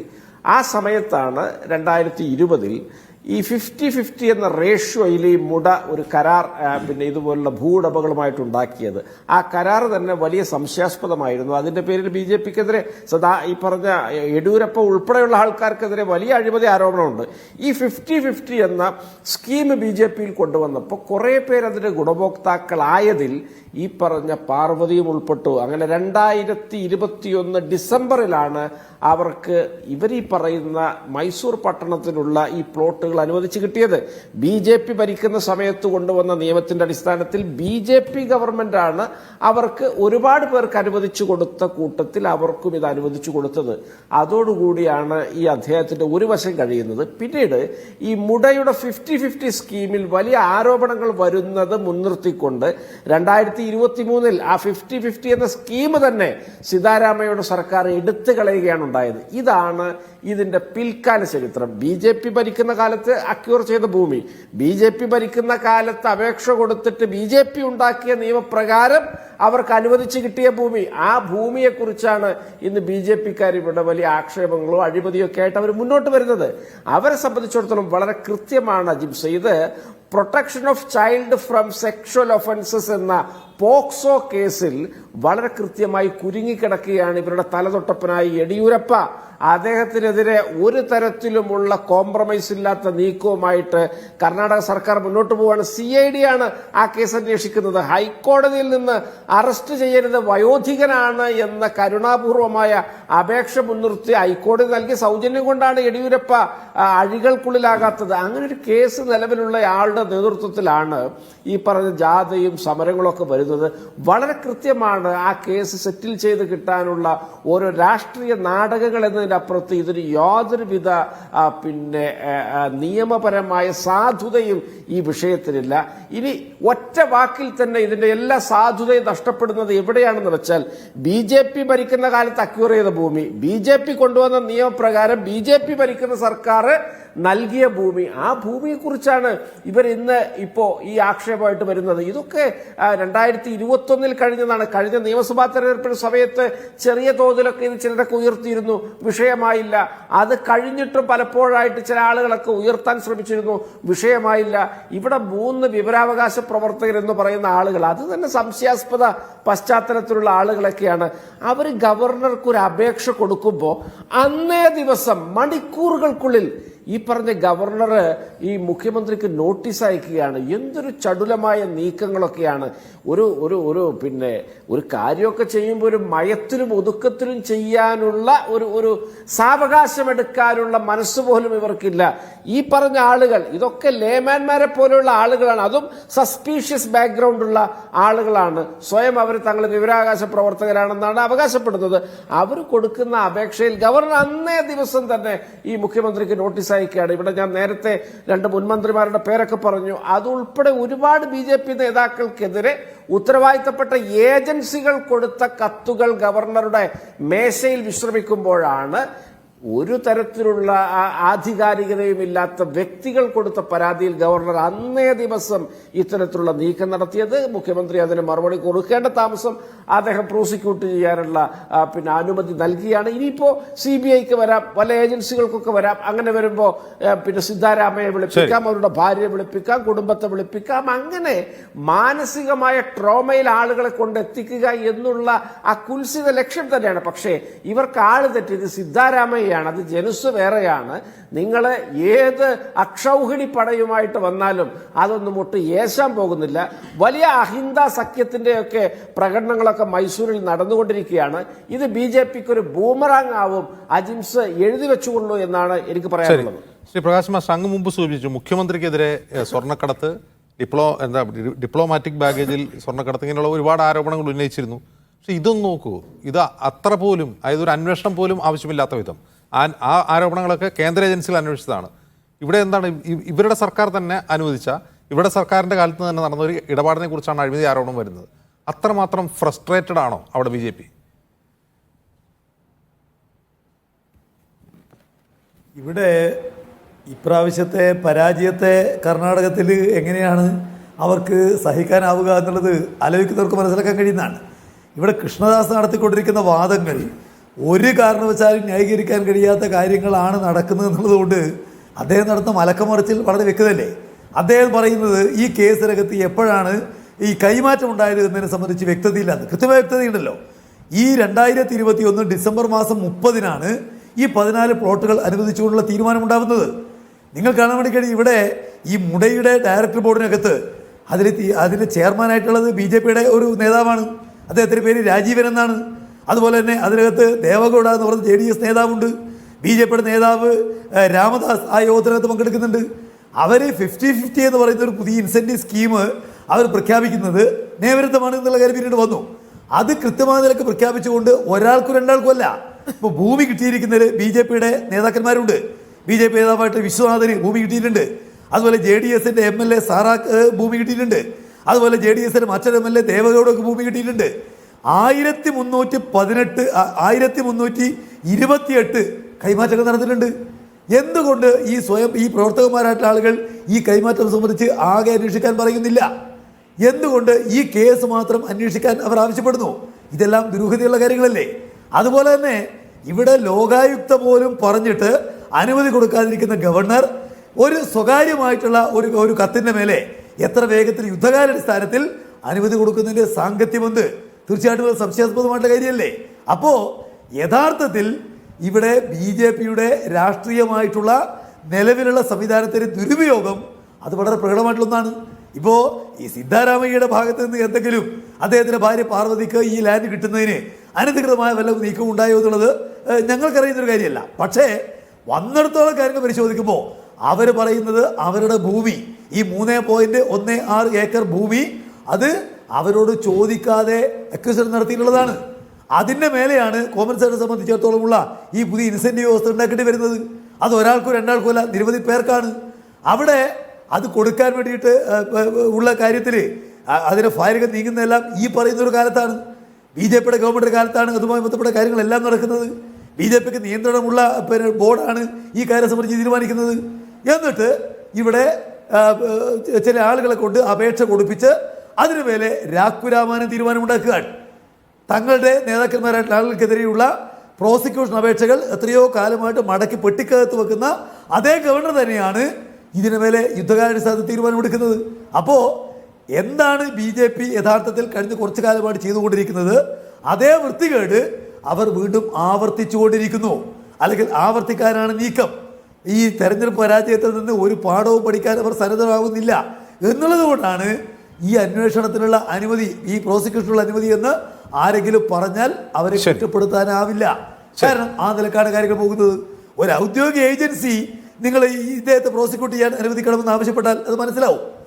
മറ്റ് 3 ആളുകൾ പെറ്റീഷൻ കൊടുത്തിട്ട് അതിനുമേലെ അന്വേഷിക്കാൻ അനുമതി കൊടുക്കുക എന്ന് പറഞ്ഞാൽ അതെങ്ങനെ മനസ്സിലാക്കാൻ സാധിക്കുക? അപ്പോൾ അത് രാഷ്ട്രീയ പ്രേരിതമാണ് എന്ന് BJP അറിയുന്ന ആരെങ്കിലും സംശയിച്ചാൽ ഒരു കാരണവശാലും അവരെ കുറ്റപ്പെടുത്താൻ വേണ്ടി കഴിയില്ല. BJP ഈ രാജ്യത്തിനകത്ത് നേരത്തെ നടത്തിക്കൊണ്ടിരിക്കുന്ന ഭരണഘടനാ വിരുദ്ധമായിട്ടുള്ള ഒരു ഭരണകക്ഷി ഒരു കാരണവശാലും കാണിച്ചുകൂടാത്ത ഗവർണർമാരെ പോലെയുള്ള ഔദ്യോഗിക പദവിയെ പോലും അന്യായമായ നിലക്ക് കൈകാര്യം ചെയ്യുന്ന ഒരു നിലപാട് അവർ കർണാടകത്തിലും ആവർത്തിക്കുന്നു എന്നുള്ളതാണ് വന്നിരിക്കുന്ന കാര്യങ്ങൾ വ്യക്തമാക്കുന്ന സംഗതി. ശരി, ശ്രീ ഷാജി, പല സംസ്ഥാനങ്ങളിലേക്ക് തെരഞ്ഞെടുപ്പ് ഈ വർഷം നടക്കാൻ പോവുകയാണ്. അതിൽ മഹാരാഷ്ട്ര തെരഞ്ഞെടുപ്പ് ഇപ്പോൾ തെരഞ്ഞെടുപ്പ് കമ്മീഷൻ പ്രഖ്യാപിച്ചിട്ടില്ല. രാജ്യസഭയിൽ നിലവിൽ NDAക്ക് ഭൂരിപക്ഷമില്ല എന്നുള്ളതും യാഥാർത്ഥ്യമാണ്. ഈ ഇപ്പോഴത്തെ മോദി സർക്കാർ മുന്നോട്ട് പോകണമെങ്കിൽ ഏതെങ്കിലും തരത്തിൽ അവരെന്തെങ്കിലും ചെയ്തു എന്ന് കാണിക്കാനെങ്കിലും രാജ്യസഭയിൽ അവർക്ക് ഭൂരിപക്ഷം അനിവാര്യവുമാണ്. സംസ്ഥാനങ്ങൾ പിടിക്കുക എന്നുള്ള BJPയുടെ മുൻ തന്ത്രവുമാണ്, നേരത്തെ തന്നെ അവർ പ്രഖ്യാപിച്ചിട്ടുള്ളതുമാണ്. ഈ ഓപ്പറേഷൻ കമല പോലുള്ള കാര്യങ്ങൾ ഇനി വർക്കൗട്ട് ആവില്ല, അതിന് പകരം മറ്റു ചില കാര്യങ്ങൾ ചെയ്യാം എന്ന് കരുതുന്നുണ്ടാവും. തീർച്ചയായിട്ടും അങ്ങനെ വേണം നമ്മൾ അനുമാനിക്കാൻ. ഇപ്പം നമ്മൾ നോക്കിയാൽ മഹാരാഷ്ട്രയിൽ എന്തു തന്നെയായാലും വളരെ കൃത്യമായി ഇന്ത്യ മുന്നണിക്ക് ഒരു കൃത്യമായ എഡ്ജുണ്ട് എന്നുള്ള കാര്യം അവിടുത്തെ രാഷ്ട്രീയ നിരീക്ഷകരും മാധ്യമങ്ങളും എല്ലാം തുടർച്ചയായിട്ട് പറഞ്ഞുകൊണ്ടിരിക്കുന്നുണ്ട്. ജമ്മു കാശ്മീരിലും അതുപോലെ തന്നെ ഒട്ടും ബി ജെ പിക്ക് അനുകൂലമല്ലാത്ത, ബി ജെ പിക്ക് അവിടെ ഒരു നാമമാത്രമായ പ്രാതിനിധ്യം പോലും തെരഞ്ഞെടുപ്പിൽ കിട്ടുമോ എന്നില്ലാത്ത ഒരവസ്ഥയുണ്ട്. ഇനി ഹരിയാനയിലേക്ക് വരിക. നിലവിൽ ഹരിയാനയിൽ ബി ജെ പി ഭരിച്ചുകൊണ്ടിരിക്കുന്ന ഒരു സംസ്ഥാനമാണ്. അവിടെ അതികഠിനമായ വെല്ലുവിളി നേരിട്ടുകൊണ്ടിരിക്കുന്നുണ്ട്. ഈ സമീപകാലത്ത് നമ്മുടെ കായിക മേഖലയുമായി ബന്ധപ്പെട്ട വിവാദങ്ങളടക്കം വളരെയധികം ദോഷം ബി ജെ പിക്ക് ആ സംസ്ഥാനത്ത് ഉണ്ടാക്കിയിട്ടുണ്ട്. അങ്ങനെ ഈ തെരഞ്ഞെടുപ്പ് നടക്കുന്ന സംസ്ഥാനങ്ങളിലെല്ലാം വളരെ കൃത്യമായ ഒരു ബി ജെ പി വിരുദ്ധ ശക്തികളുടെ കൂട്ടായ്മയും കൂടിച്ചേരലും ഒപ്പം തന്നെ ബി ജെ പിക്ക് എതിരായുള്ള അതിശക്തമായൊരു വികാരവും നിലനിൽക്കുന്നുണ്ട്. ഒപ്പം ദേശീയ തലത്തിൽ തന്നെ പ്രതിപക്ഷത്തിൻ്റെ വളരെ നാളിതുവരെ ഇല്ലാത്ത പ്രതിപക്ഷത്തിൻ്റെ ശക്തമായ പ്രവർത്തനം, പാർലമെൻറ്റിലടക്കം ജനങ്ങളുടെ ജീവൽ പ്രശ്നങ്ങൾ ഉയർത്തിക്കൊണ്ടുള്ള കൃത്യമായ പോരാട്ടം, കൃത്യമായ ഏകോപനത്തിലൂടെ പ്രതിപക്ഷ ശക്തികളെല്ലാം ഒരുമിച്ച് ചേർന്നുകൊണ്ട് രാഹുൽ ഗാന്ധി എന്നൊരു പ്രതിപക്ഷ നേതാവ് നമ്മൾ നോക്കുക, പ്രധാനമന്ത്രിയേക്കാൾ കൂടുതൽ പലപ്പോഴും പാർലമെൻറ്റ് നടപടികളിൽ പ്രതിപക്ഷ നേതാവിന് മുകളിൽ മാധ്യമ ശ്രദ്ധ കിട്ടുന്ന, ജനങ്ങളുടെ ശ്രദ്ധ വരുന്ന ഒട്ടനവധി സന്ദർഭങ്ങൾ ഉണ്ടായിട്ടുണ്ട്. ഇതൊന്നും കഴിഞ്ഞ 10 വർഷങ്ങളിൽ മോഡിയോ മോഡിയുടെ സർക്കാരോ നേരിടാത്ത ഒരു അസാധാരണമായ സ്ഥിതിവിശേഷമാണ്. അങ്ങനെ ജനാധിപത്യവും ജനാധിപത്യ വിരുദ്ധതയും തമ്മിലുള്ള ഒരു വലിയ സംഘർഷം ഇന്ന് ഈ രാജ്യത്ത് നടന്നുകൊണ്ടിരിക്കുകയാണ്. ഈ ഒരു പശ്ചാത്തലത്തിലാണ് ഞങ്ങൾ എന്തൊക്കെയോ ചെയ്യുന്നു എന്ന് കാണിക്കാൻ വേണ്ടിയിട്ടുള്ള ഒരു ശ്രമം ഇപ്പം ഇങ്ങനെ നടന്നുകൊണ്ടിരിക്കുന്നത്. അപ്പോൾ ഇങ്ങനെ നടക്കുമ്പോൾ ഇപ്പോൾ നമ്മൾ നേരത്തെ ഇവിടെ മുമ്പ് സൂചിപ്പിച്ച ആളുകൾ പറഞ്ഞതുപോലെ ഇതിന് കൃത്യമായ ഒരു ടൈം ലൈൻ ഉണ്ടല്ലോ. എങ്ങനെയാണ് ഈ ആരോപണത്തിൻ്റെ ഒരു കാര്യങ്ങൾ വന്ന രീതി, വർഷങ്ങൾ എങ്ങനെയാണ്, ആരൊക്കെയാണ് ആ സമയത്ത് അധികാരത്തിലിരുന്നത്, അതുപോലെ തന്നെ ഈ നഗരവികസന അതോറിറ്റിയുടെ ആളുകൾ അതിൻ്റെ ഉത്തരവാദിത്തത്തിലിരുന്ന ആളുകളാണ്. ഇതെല്ലാം വളരെ കൃത്യമാണ്. എന്നിട്ടും 2 or 3 വിവരാവകാശ പ്രവർത്തകർ എന്ന് സ്വയം അവകാശപ്പെടുന്ന ആളുകളുടെ പരാതിയുടെ മുകളിൽ ഒരു ഗവർണർ എല്ലാ മാനദണ്ഡങ്ങളും മാറ്റിവെച്ചുകൊണ്ട്, എല്ലാ കീഴ്വഴക്കങ്ങളും മാറ്റിവെച്ചുകൊണ്ട് നടപടി എടുത്തിട്ടുണ്ടെങ്കിൽ അത് ബി ജെ പിയുടെ ഒരു ഗത്യന്തരമില്ലായ്മയാണ് നമ്മൾ ആയിട്ട് കാണേണ്ടത് വരുന്നത്. നമ്മൾ നേരത്തെ പറഞ്ഞതുപോലെ സിദ്ധാരാമയ്യ എന്ന് പറയുന്ന വ്യക്തിക്ക്, മുഖ്യമന്ത്രിക്ക്, ജനനേതാവിന് കോൺഗ്രസിനുള്ളിലും പ്രതിപക്ഷത്തിൻ്റെ ഉള്ളിലും അദ്ദേഹത്തിൻ്റെ പൊസിഷൻ കുറെ കൂടി ശക്തമാക്കാനും കുറെ കൂടി ശക്തനായ ഒരു മുഖ്യമന്ത്രിയും ജനനേതാവുമായിട്ട് ഉയർന്നു വരാനുള്ള ഒരു സാഹചര്യമാണ് ഇപ്പോൾ ബി ജെ പിയും ഈ ജനതാദൾ എസും എല്ലാം കൂടി ചേർന്ന് ഉണ്ടാക്കി കൊടുത്തുകൊണ്ടിരിക്കുന്നത്. കാരണം അവിടെയും ബി ജെ പിയുടെ ആ തന്ത്രം പിഴച്ചുകൊണ്ടിരിക്കുക. കാരണം പണ്ടത്തെ പോലെ അത്ര എളുപ്പമല്ല കാര്യങ്ങൾ. ഇപ്പോൾ കർണാടകത്തിൽ തന്നെ ഈ സർക്കാർ, കാരണം സിദ്ധാരാമയ്യ അധികാരത്തിൽ വന്നതിന് ശേഷം അദ്ദേഹം ചെയ്തിട്ടുള്ള വലിയൊരു കാര്യം എന്ന് പറയുന്നത് ജനക്ഷേമ പ്രവർത്തനങ്ങൾക്ക്, ദാരിദ്ര്യത്തിനെതിരായിട്ടുള്ള പ്രവർത്തനങ്ങൾക്ക്, സാമൂഹ്യ നീതി ഉയർത്തിപ്പിടിക്കുന്ന പ്രവർത്തനങ്ങൾക്ക്, ജാതി വിവേചനങ്ങൾക്കെതിരായിട്ടുള്ള പ്രവർത്തനങ്ങൾക്ക്, മതേതരമായിട്ടുള്ള ജീവിതം സാധ്യമാകുന്ന കാര്യങ്ങൾക്ക് അതിനൊക്കെ പ്രാധാന്യം കൊടുത്തുകൊണ്ടുള്ള വളരെയധികം ജനപക്ഷത്ത് നിൽക്കുന്ന നിലപാടുകളാണ് അദ്ദേഹം എടുത്തിട്ടുള്ളത്. ഇതെല്ലാം ബി ജെ പിയെ വല്ലാതെ ആലോചനപ്പെടുത്തുന്നുണ്ട്. കർണാടകത്തിൽ നഷ്ടപ്പെട്ടു പോയ പരാജയം, അല്ലെ തങ്ങൾക്ക് കരുത്ത തിരിച്ചടിയും പരാജയവും ഇപ്പോഴും യെദ്യൂരപ്പയെ പോലുള്ള ആളുകൾക്ക് ഉൾക്കൊള്ളാനാവുന്നില്ല എന്നുള്ളൊരു ഫ്രസ്ട്രേഷൻ ഉണ്ട്.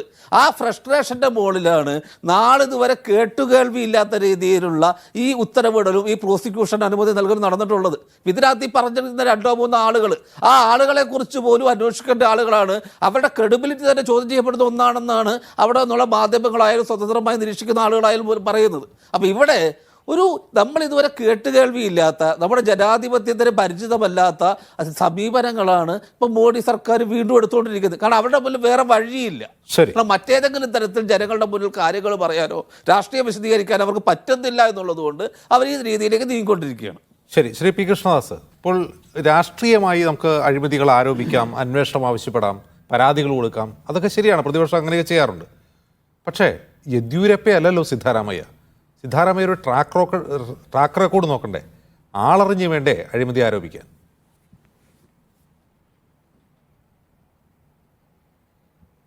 അജിംസെ,